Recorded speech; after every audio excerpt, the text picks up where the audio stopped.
Hello, we got to talk about a very important economic issue, and that is the national debt and how it's actually horribly misunderstood by most people. And they make it a much bigger deal than it actually needs to be. And politicians, especially those on the right, really love this because they have an excuse to shut the government down and ask for concessions. But we're going to look at why it's just mainly political grandstanding and how that the national debt is not the same thing as your own piggy bank, which a lot of people want to actually compare it to.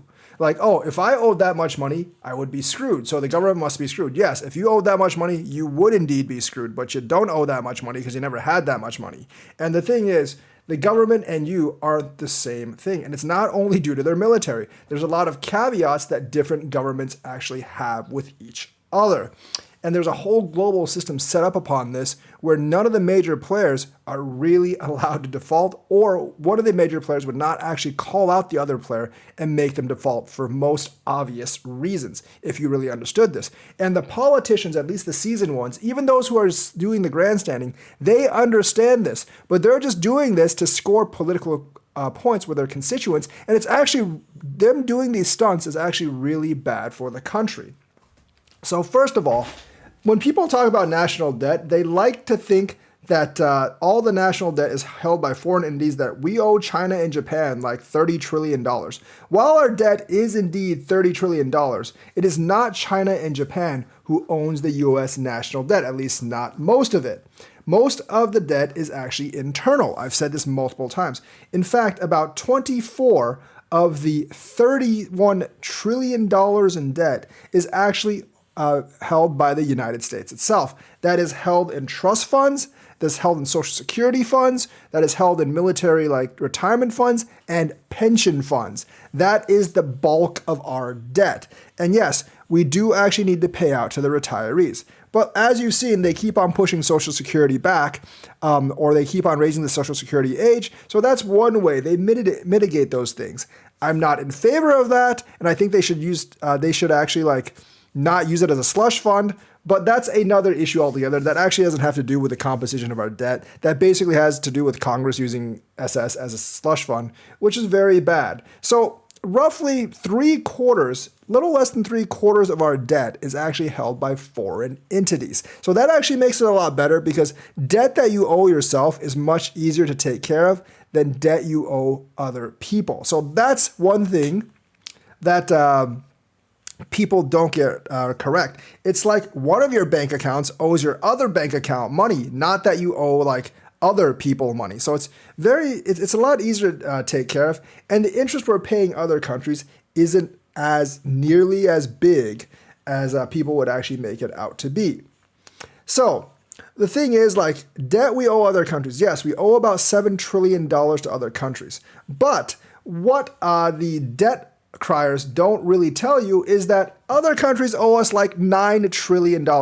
In terms of at least by 2020, 2021, we were actually net positive in terms of how much we owe other countries and how much other countries owe us. That's one thing they never ever mention when they cry about debt. The US is actually net positive in terms of debt. If you just look at Japan, Japan is the United States' biggest bond holder or biggest debt holder. Yes, we owe them more than they owe us. But if you look at the net, it's not as bad. We owe them $1.09 trillion. And you might think, oh, that's really, really, really bad. Yeah, it is, but it's not as bad when you consider that they actually owe us $821 billion, which means our net debt to them, it's probably increased a little bit by now, is roughly around $270 billion. So realistically, we're paying them interest on $1.09 trillion. They're paying us interest on $821 billion. So the net debt is to them is only about $270 billion. China's debt on this graph is $1.05 trillion. It's gone down to about $821 billion, I believe. And China doesn't actually owe a lot to us. So that is one net debt thing that we actually owe China. However, that's just the government. China actually owes US bondholders a lot more of their debt. And China's been in this developing world kind of category for a long time. So we haven't really, the bondholders in the US haven't really called in on that debt or the interest. That might soon change because China-US relations are deteriorating. And the thing is, we might actually use that as leverage to lessen the debt that countries' debt that we have, that they have of ours. So China has actually defaulted on the interest payments to their debt, but it's in a different category because I don't think it's like quite one government owing the other. But China and their debt situation is actually getting to a critical point right now. But that's another story altogether. If you actually look at this graph, at the time this graph was written, other countries owed us $9.4 trillion. We owed them $6.0 trillion. That's changed a little bit. Now it's like $7.4 trillion that we owe them, and probably still about $10 trillion that they owe us. Now, some of that debt might just be bad debt, like the Cayman Islands, $1.2 trillion they owe us. We might never get that because, it's the Cayman Islands. That's a haven for tax evasion and money laundering. But if you actually look at where a lot of the other debt that owes us, Canada actually owes us a lot of money. I didn't actually know that. They owe us roughly $700 billion. For what? I'm not exactly sure. Maybe they're still repaying us for the War of 1812. I don't think so. They were like Great Britain at the time. Japan owes us $821 billion. And they're going to keep paying that back because we owe them even more. So that's kind of like a cycle. If you look at all of Europe, they owe us a lot of money. They owe us trillions of dollars. My guess is that's partially still back from the Marshall Plan back in the 50s. I don't know if they ever really paid that off. Yes, we do owe some countries in Europe money, but they owe us a lot more than we actually owe them. So the thing is, like, we are paying interest on the debt that we owe to other countries, but other countries are also paying debt on the interest on the debt they owe us. And when the global interest rates rise, everyone has to pay more interest. So it's not like the interest rate thing is affecting us a lot, but as a country, it may not be affecting us in terms of debt as much as people think. So like, yes, there are places like Asia where we owe a lot of debt to, but Europe owes us a lot of money.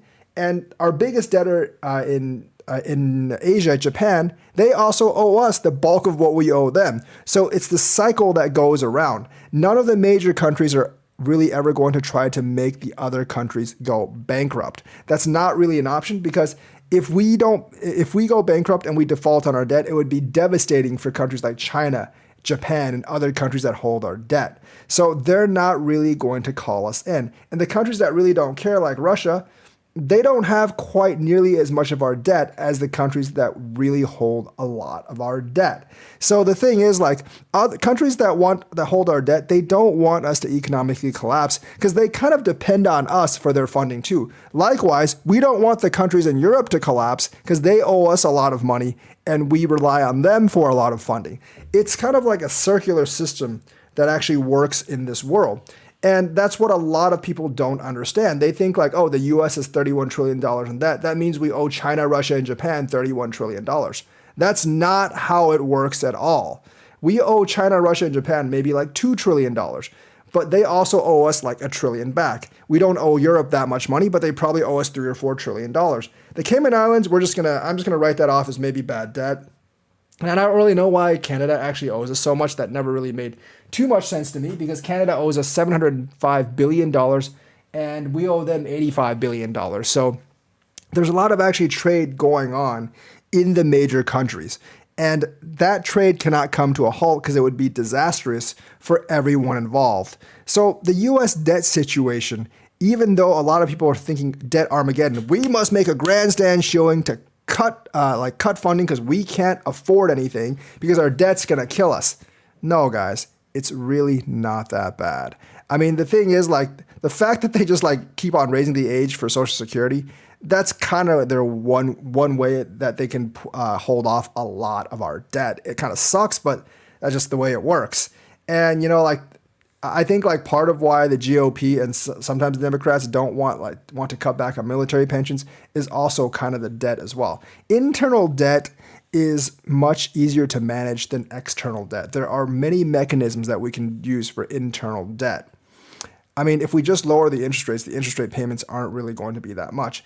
And while we have external debt, as I've shown in this graph, it's not nearly as bad as people make it out to be. And we're actually net positive in terms of like how much we loan out versus how much we owe, and we have been for a long time.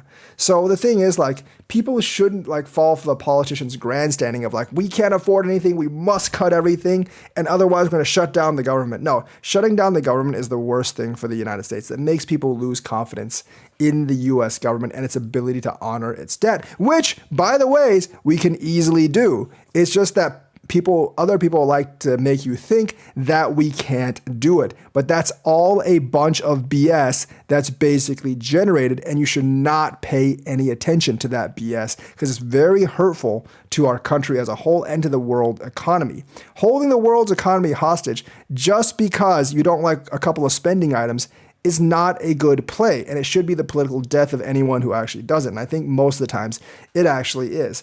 But if the general public knew and understood more about the world economy and how debt works, I think they would be much less afraid of it. And that's why we actually need to educate people about how debt actually works around the world and how debt financing works and how the world actually runs on debt financing, not only for the United States, but for many, many countries involved. So that's what I have to say. Like and subscribe, hit that bell notifications button. I will be back later today, and I will see you guys later.